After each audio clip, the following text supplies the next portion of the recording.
It was 3 a.m., the darkest and quietest part of the night.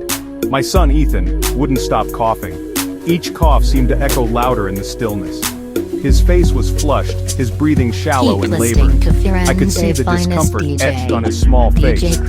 Fear, cold and sharp, gripped my heart. It was a feeling no parent ever wants to experience. This was more than just a cold. His symptoms were severe, and I knew we had to act quickly. My wife Sarah woke up, her face immediately mirroring my concern. Her eyes mirrored my fear, a silent understanding passing between us. "We need to take him to the hospital," she said, her voice trembling with urgency and worry. I bundled Ethan in a blanket, trying to keep him warm and comforted. We rushed out into the cold night, the chill biting through our thin pajamas. The drive was a blur, a mix of anxiety and desperate hope. Each cough from the back seat felt like a hammer blow to my chest, intensifying my fear. We reached the hospital, a beacon of hope in the pre-dawn darkness, its lights guiding us. As we entered the emergency room, the smell of antiseptic filled my nostrils, a stark reminder of where we were. A familiar sense of dread washed over me, mingling with the sterile hospital air. We were back in the realm of the unknown, waiting and hoping for the best. The waiting area was crowded, a cacophony of coughs, cries, and hushed whispers filled the air. We registered Ethan and anxiously waited for our turn.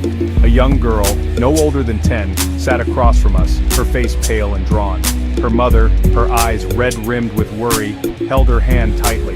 Their silent exchange spoke volumes. Suddenly the doors swung open. A woman, her face etched with panic, rushed in, carrying a child in her arms. The child lay still, her eyes closed. The nurses sprang into action, their faces grim. They whisked the woman and her child away, leaving behind a trail of fear and uncertainty.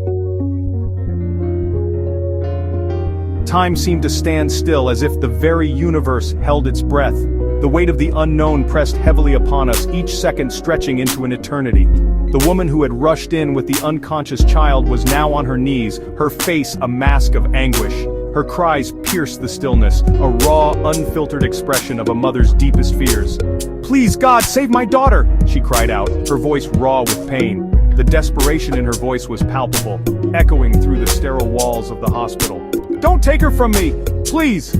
Her words were a plea, a desperate attempt to bargain with fate. Her desperate pleas echoed through the silent waiting area, a haunting reminder of the fragility of life. I looked around. Heads were bowed, eyes filled with tears. The room was heavy with a collective sorrow. The woman's raw grief transcended language, touching the hearts of everyone present. It was a mother's worst nightmare, a fear that resided in the heart of everyone present. The air was thick with tension and unspoken prayers. I felt a hand on mine, a small gesture of comfort in a sea of despair. It was Sarah. Her eyes were filled with tears, her face pale. She didn't need to say anything. Her presence was enough. We didn't need words. We were united in that moment, bound by a shared fear and a silent prayer. In that room, we were all family, connected by the fragile thread of hope.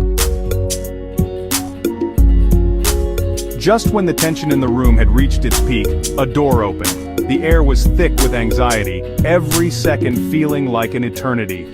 A doctor emerged, a small smile playing on his lips. His expression was calm, yet it carried a message of hope.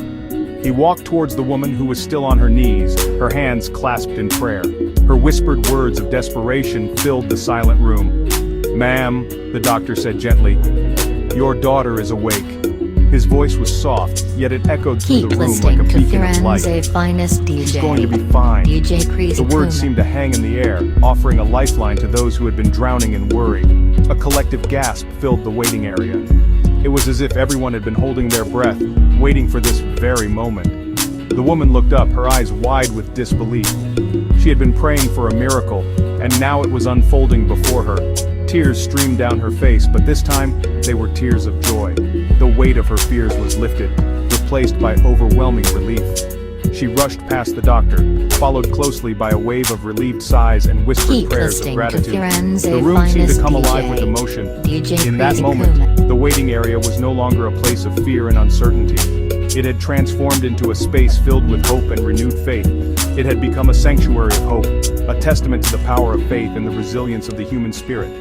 The miracle they had all been praying for had finally arrived. Stay focused and stay motivated. Chris Nkume says so.